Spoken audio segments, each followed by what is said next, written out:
आरक्षण हमें चाहिए, आरक्षण संगति नहीं घोटाला है, यूपी का घोटाला है, संगति नहीं घोटाला है, यूपी का घोटाला है, 11,000 की विज्ञप्ति बहाल करो, बहाल करो, बहाल करो। नमस्कार, मैं हूं अजय प्रकाश और आप देख रहे हैं जनज्वार।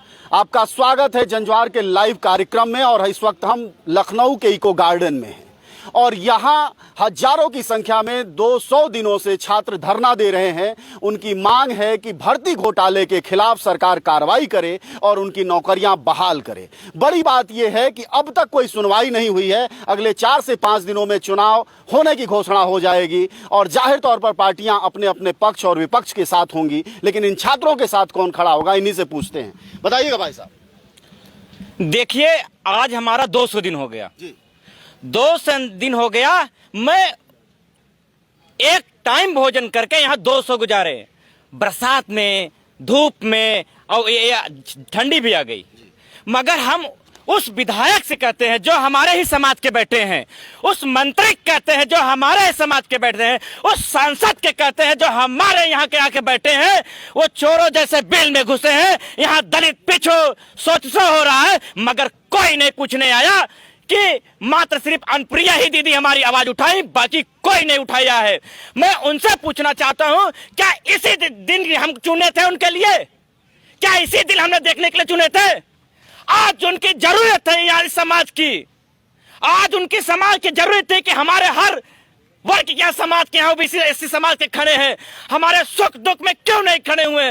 हम उनको बता देते हैं कि अगर 200 दिन यहाँ हम झेले हैं, हम उनकी औकात हमारी अगर समाज के आएंगे तो हम दिखाएंगे क्या करेंगे, उनके हम क्या दिखाएंगे। हाँ, एक चीज और बता दे रहे हैं कि आप दिल्ली से आए हैं मीडिया, आपका मैं स्वागत करता हूं कि आप हमारे दर्द को इस इको गार्डन से उखाड़ बाहर करने की करिए। सोचिए, ये सचिव है बघेल, वो हमारा जब नेता जाता है तो बोलता है कि अभी वो उसका सिस्टम कर रहे हैं, फिल्टर कर रहे हैं। अबे चूतिया बघेल तो सचिव है? सिस्टम फिल्टर क्या होता है ये पता नहीं। वही उसका वहाँ बड़े बाबू है, सचिव है। सोचिए, ये IAS की नौकरी है। अरे उनको नहीं समझा जब ये चिल्ला चिल्ला के कह रहा है कि राष्ट्रीय पिछड़ा आयोग की रिपोर्ट लागू करो, लागू करो। ये 27 के जो हमारे संविधान में दिया गया ओबीसी का मात्र 3.8 दिया गया है। 1% ये सुख देना चाहिए तो 16%। ये आयोग की रिपोर्ट चिल्ला चिल्ला के कह रहा है, उसको सचिव को समझ में नहीं आ रहा है कि अभी फिल्टर करेंगे, फिल्टर। अबे कब तक फिल्टर करेगा वो? देखिए, जो सरकार का रवैया है ये बहुत ही घृणित है, निंदनीय है। क्योंकि शायद ये जो 200 वर्ष पहले हो रहा था हमारे साथ पिछड़े दलितों के साथ, ये आज भी उसी मानसिकता में जी रहे हैं और उसी को फॉलो करते हैं, उसी को लागू करना चाहते हैं कि पिछड़ा दलित जिस तरह पीड़ित रहा है, कुंठित रहा है, जानवरों की जिंदगी जिया है, कि उनको कोई हक अधिकार नहीं थे, कि वो मनुष्य है, उनको उस मनुष्य होने तक का अधिकार नहीं था। तो शायद ये वही मनुवादी सोच के लोग सत्ता में बैठ गए हैं, जिन्हें हम लोगों को पीड़ा नहीं दिखती। उनके लिए हम लोग चींटी हैं, ऐसे मसलेंगे और हम मर जाएंगे, हमारे लिए कोई आवाज नहीं उठाएगी। देखिए, जो इस समाज में ओबीसी एससी वर्ग है, वो इतना दबा हुआ महसूस अपने को कर रहा है कि उसमें वो चाहे सरकार में हो या चाहे कहीं भी हो, वो किसी विशेष वर्ग से दबा हुआ है। वो वहाँ अपनी आवाज भी नहीं उठा पाता है। अगर आवाज उठाता है तो ओम प्रकाश राजभर जैसे बाहर कर दिया जाता है। वो सिस्टम में बस अपने आपको स्वतंत्र इसलिए समझा है कि वो अपने अपने पीढ़ियों का कल्याण कर सके। अगर वो समाज के लिए, अपने समाज के लिए आवाज उठाएगा तो उसे बाहर कर दिया जाएगा। उसे भी दुख है कि हमारे समाज के लिए ये कहना है कि वो नेता बन गए हैं, लेकिन राजनीतिक सशक्तिकरण की जो जरूरत थी राजनीति में, जिसको सामाजिक न्याय के योद्धा के तौर पर पहचाना जाता, वह काबिलियत और खूबी, वह साहस उन लोगों में नहीं। हाँ, अभी नहीं है, लेकिन उनको लाना पड़ेगा। कब तक ओबीसी एससी समाज का वोट लेते रहेंगे? अब ये ओबीसी एससी समाज जान गया है, ये उसे ही वोट करेगा। आप इसका हाईलाइट देखेंगे 2022 में, चाहे वो अपने ही समाज के हों, वो किसी की नहीं सुनेगा, उसी की सुनेगा जो उसके साथ खड़ा है। वो राजनीतिक रोटियां सेकने के अब काम नहीं नहीं आएगा। क्यों नहीं ये जो राजनीतिक लोग हैं, जो सत्ता पक्ष के लोग हैं, क्यों नहीं जातिगत जनगणना करवाते हैं? क्यों नहीं इसके विधायक सांसद बोलते हैं कि नहीं जातिगत जनगणना होनी चाहिए? जातिगत जनगणना करा लें, उनकी अवकाश समझ में आ जाएगी, किसकी कितनी हिस्सेदारी है, उसे उसी हिस्सेदारी के साथ हम लोग आज भी लड़ रहे हैं और आगे भी लड़ते रहेंगे। बातचीत को थोड़ा और आगे बढ़ाते हैं। बात जाति जनगणना पर भी जा सकती है, लेकिन उससे पहले बात इस पर करते हैं कि अभी चुनाव आने वाला है। योगी सरकार के जो कामकाज हैं वह दुनिया देख रही है। एक सवाल हमारा होगा आप सबसे, जो भी बोलना चाहे बोल सकता है, कि योगी जी कहते हैं कि उन्होंने पिछले 5 सालों की सरकार में 4.5 लाख नौकरियां दी हैं। आखिरकार वह नौकरियों में क्या ये 69,000 का भर्ती घोटाला भी जुड़ गया है? संभवतः यह देश का अपने तरह का घोटाला है जो नौकरी में घोटाला है। पहले मार्कशीट का घोटाला करके नौकरियां दी जाती थी, सर्टिफिकेट का गलत सर्टिफिकेट बनाकर। यह अपने आप में, जैसा कि कहा जाता है, मोदी है तो मुमकिन है। संभवतः इसलिए यह मुमकिन हुआ है कि भर्ती घोटाला हो गया, आरक्षण ही खत्म कर दिया। पहले तो आरक्षण खत्म करने की बात इनके बुद्धिजीवी कहते थे, और अब जब नहीं खत्म कर पाए हैं तो ये पीछे और चोर दरवाजे से नौकरियों को खत्म करने का रास्ता निकाल रहे हैं। आइए बात करते हैं। साहब, क्या इस 69,000 की जो घोटाला है नौकरी का, क्या वो 4 लाख में ही जुड़ा है या अलग है? नहीं, वो जुड़ा हुआ है। हाँ। और जो है जो 4.5 लाख काउंटिंग कराती है ये हमारी योगी सरकार। हाँ। वास्तव में जो है धरातल पे अगर आप इसकी हकीकत जाने तो इसमें ऐसे भी पद हैं जिनको पोस्टिंग नहीं दी गई, सिर्फ विज्ञापन निकाल दिया गया, उनको भी जोड़ दिया गया है। संविदा के पद जो है उनको भी जोड़ दिया गया है।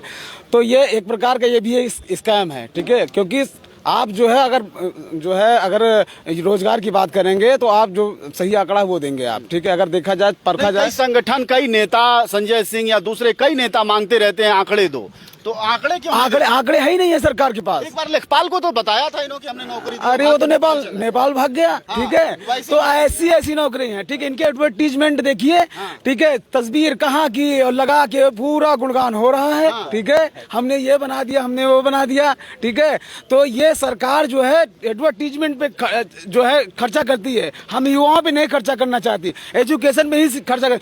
ये जो शिक्षक भर्ती है इसमें घोटाला, ये जानते हो, ये बहुत बड़ी साजिश है। ये चाहते हैं। हाँ, कि जो ये दलित पिछड़े जब जाएंगे, सब यहाँ दो प्रकार की शिक्षा व्यवस्था है। एक तरफ है कॉन्वेंट स्कूल है, एक तरफ प्राइमरी है।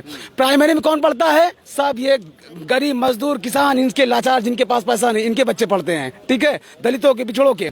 और इनके बच्चे, नेताओं के, इनके सवर्णों के बच्चे कहाँ पढ़ते हैं? कॉन्वेंट में पढ़ते हैं। अपने लिए अच्छे स्कूल इंग्लिश मीडियम पढ़ाएंगे। हमारे बच्चे, हमारे यहाँ स्कूल में टीचर ही नहीं रहेंगे। एक टीचर पूरा स्कूल संभालता, 2-2, 3 स्कूल संभालता, ये हालत थी। अब सरकार कई बार कहती है कि उसके पास पैसा नहीं है, बजट नहीं है, तो आपको लगता है वाकई सरकार के पास बजट की कमी है? बजट की कोई कमी नहीं है। बजट के होर्डिंग देखो, ठीक है। इतना पैसा खर्चा कर दिया होर्डिंग में, करी यही एजुकेशन में खर्चा। इन्होंने ये जो भर्ती हुई है, इसमें दलितों पिछड़ों के बच्चों को इसलिए नहीं जाने देना चाहते। ये 20,000 लोगों को रोक रखा है कि ये जाएंगे स्कूल में। दलित पिछड़े कोई बच्चे हैं, ये अपने समाज के बच्चों को पढ़ाएंगे। वो अपना अधिकार जो 5 किलो राशन में समझा रहे हैं दलितों पिछड़ों को, ये 5 किलो में नहीं मानेंगे। पढ़ लेंगे तो अपना अधिकार, अपना सम्मान मांगेंगे, उनसे नौकरी मांगेंगे। इसलिए ये लोग पढ़ाने नहीं देना चाहते। जानते हैं ये 20,000 जाएंगे, पढ़ाएंगे तो बच्चे आगे बढ़ेंगे। दलित पिछड़े के बच्चे जो है वो अपना अधिकार मांगेंगे, नौकरी मांगेंगे। हम कहाँ से देंगे? हमारी सरकार नहीं बनेगी। ये सरकार में भी कुछ जाएंगे, ये सब सारी चीजें, सब हर अधिकार मांगने लगे। ये सरकार इसलिए तो जातिगत जनगणना नहीं करा रही है। ये बहुत बड़ी साजिश है, ये मनवाद है। चलिए थोड़ा हम समझने की कोशिश करते हैं विज्ञापन को। चूंकि आप लोग नौकरियां मांग रहे हैं, आपकी सरकार कहती है, जिसको आपने चुनकर भेजा है, वो कहती है उसके पास पैसे नहीं हैं। तो जिस सरकार के पास पैसे नहीं हैं, वो सरकार विज्ञापन कैसे कर लेती है? मतलब क्यों करती होगी आपके हिसाब? विज्ञापन का उद्देश्य ये होता है कि हम फॉर्म निकालेंगे, फॉर्म फिलअप कराने पे जो फीस होगी उसके द्वारा हम होर्डिंग, बैनर और अपना प्रचार प्रसार करेंगे। तो ये सारा सिस्टम जो है अपनाते हैं अपने प्रचार प्रसार, वोट बैंक के लिए। ऐसे ही आपने अभी क्वेश्चन बहुत ही लाजवाब किया था कि इसी मतलब संगठन में, इसी पार्टी में आपके बहुत से मुखिया हैं, आपके वर्ग से आते हैं, किसी ने सटीक उत्तर नहीं दिया। मैं बताता हूं कि एक कहानी के माध्यम से। ये सरकार एक जंगल राज सरकार है, जिसमें जंगल का राजा शेर होता है। तो ये संवत सवर्ण लोग अपने आप को शेर समझते हैं, लेकिन उसी जंगल राज में जब कोई दलित पिछड़ा आता है, मंत्री बनता है, तो जिस तरह से हम बचपन में कहानियां पढ़ते थे, एक रंगा सियार वो जाता है, टंकी में गिर जाता है, नीला हो जाता है, तो वो अपने आप को समझने लगता है हम इस जंगल के बहुत ही बड़े मतलब वो बन गए हैं, अब यहाँ के राजा हम हो गए हैं। लेकिन उसकी असलियत उसी रंगे सियार की तरह होती है, वो दलित पिछड़ा की तरह एकदम दबा हुआ होता है। जब अपने लोगों की बात उठानी होती है तो उसी तरह वो आके हुक्की हो सियारों की आवाज निकालता है, पकड़ जाता है, तो वो कहीं ना कहीं दबा कुचला अपने आप को खुद इतना समझता है। हमको दुख उन लोगों से नहीं है जो लोग सवर्ण हैं, हम लोगों का शोषण किए हैं, क्योंकि दूसरे लोग दूसरों को शोषण ही करते हैं, ये हमेशा होता गया है। लेकिन दर्द अगर अपना नहीं समझता है तो मुश्किलें वहां बढ़ जाती हैं। एक बात समझें, आप युवा हैं, आपसे कि आबादी तो बहुत बड़ी है, संख्या बल बड़ा है, वोट भी ज्यादा है, बावजूद इतना डरता क्यों है आपका नेता? पर समस्या क्या है उसको?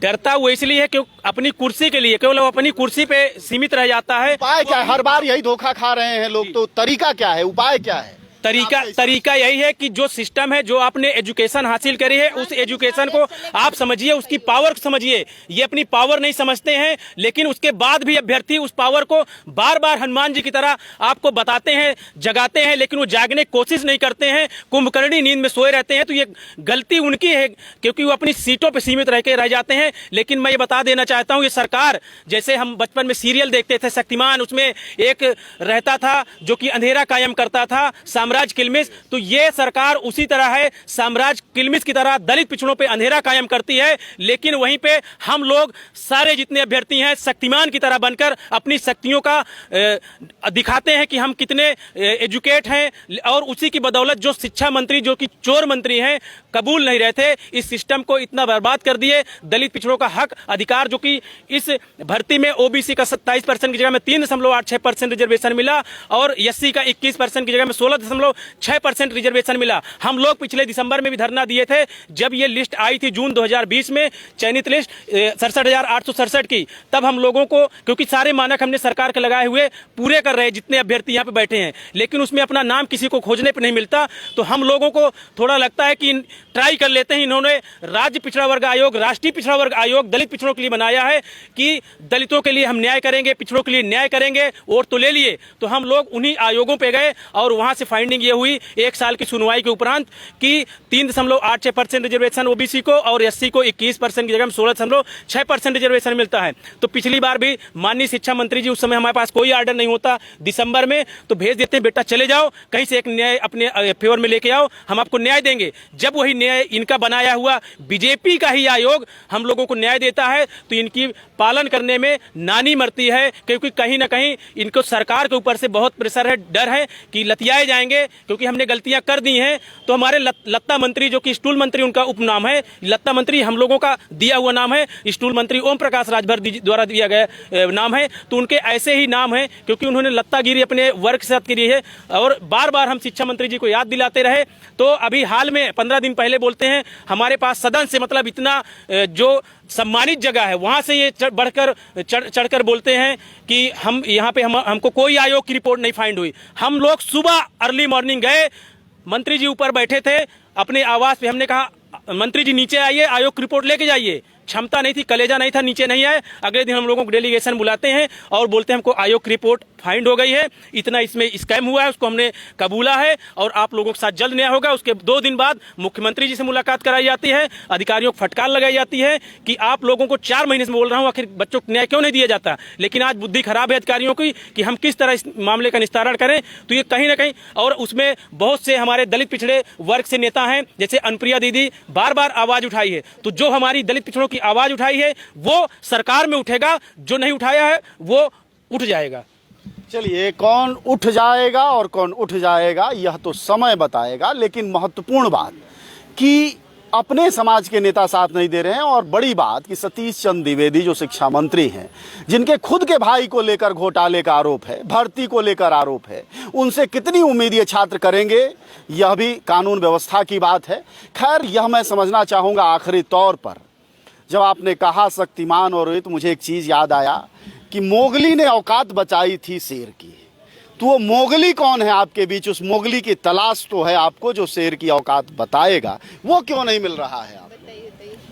इसमें बहुत से मोगली हमको मिल चुके हैं, हमारे बीच से भी बहुत मोगली हैं जो हम लोगों को एक पावर बैंक की तरह होते हैं और बूस्ट करते रहते हैं, समय समय पे हम लोगों को एनर्जी देते हैं। तो ऐसे हमारे बहुत से संगठन से, अब उसमें हम नाम भी ले लेंगे, कोई दिक्कत नहीं, हमको कोई कुरेज नहीं। ऐसे हमारे मोगली में दीदी भी आती हैं, प्रिया दीदी और चंद्रशेखर भैया आते हैं। तो हम लोगों की लगातार जो कि दिल से बातें उठाएं, उसमें कोई राजनीतिक नहीं था। बहुत से संगठन हैं, बहुत से दल हैं, उसमें उनकी राजनीतिक पृष्ठभूमि भी झलकती है कि हम सरकार बदलेगी तो हम न्याय देंगे। आखिर हमको न्याय अभी तत्काल में चाहिए। सरकार बदलने के बाद तो लोग सब कोई बोलते हैं हम न्याय देंगे, लेकिन सरकार बदल के पता नहीं कौन किसके साथ जाए, क्या हो, हमको न्याय भी चाहिए। ऐसा नहीं चाहिए। एक बात और समझना चाहेंगे आप लोगों की तरफ से कि आखिरकार ये जो भर्ती घोटाला है, सरकार के पास ईडी है, सीबीआई है, आईबी है, तरह तरह की एजेंसियां हैं, आपके घोटाले को लेकर कौन जांच हो रही है? जांच उनका खुद जो राष्ट्रीय पिछड़ा वर्ग आयोग है उसी ने जांच करके सारी आयोग के बारे में हम आपको बता दें छोटे भाई,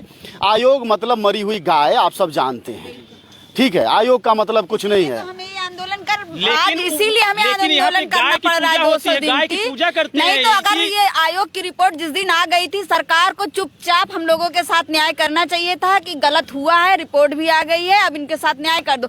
लेकिन उसके बाद भी राष्ट्रीय पिछड़ा वर्ग आयोग की रिपोर्ट आने के बाद 200 दिन हमें यहाँ आंदोलन करना पड़ रहा है। आज भी हम यहाँ आंदोलन रहता है। तो ये कहीं ना कहीं जो आपने बात कही है कि आयोग जो एक तरह मरी हुई गाय की तरह, लेकिन हम जो पिछड़े दलित हैं, हम मरे मुर्दे नहीं हैं, हम लोग पढ़ लिख गए हैं और अपने हक अधिकार जानते हैं। और हम जब हमें न्याय मिला है तो उस न्याय को पाने के लिए हम यहाँ जी जान लगा देंगे। अगर हम इसके लिए हमें कुर्बानी भी देनी पड़ी तो हम लोग कुर्बानी देंगे। जो सरकार जो 6000 की बात कर रही है, तो ये 6000 का घोटाला नहीं है, ये 18 से 20,000 के बीच का घोटाला है। और हम जब तक हमारा 27-21 नहीं पूरा हो जाता तब तक हम यहाँ बने रहेंगे, और जब तक हम न्याय नहीं पा जाएंगे हम यहाँ से जाएंगे नहीं।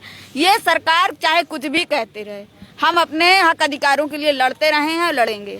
आप सबका शुक्रिया बातचीत के लिए, और आपको फिर एक बार बता दें इस बात को कि हम क्यों यहाँ हैं। यह 69,000 भर्ती घोटाला में से दलित और पिछड़े छात्रों का कहना है कि हमारा 18 से 20,000 के बीच हक है, यानी नौकरियां खाई गई हैं। देश में तरह तरह के घोटाले हुए, कांग्रेस से लेकर बीजेपी तक, यूरिया घोटाले से लेकर जो है ताबूत घोटाला तक। लेकिन मोदी है तो मुमकिन है, योगी सरकार में बिल्कुल नए तरह का एकदम ब्रांडेड घोटाला आया है जिसका नाम है भर्ती घोटाला, और वह हुआ है। और यह छात्र लड़ रहे हैं, संघर्ष कर रहे हैं। देखना है कि इनकी आवाज का असर चुनाव में पड़ता है कि नहीं, क्योंकि अभी तक 5 किलो भारी चल रहा है।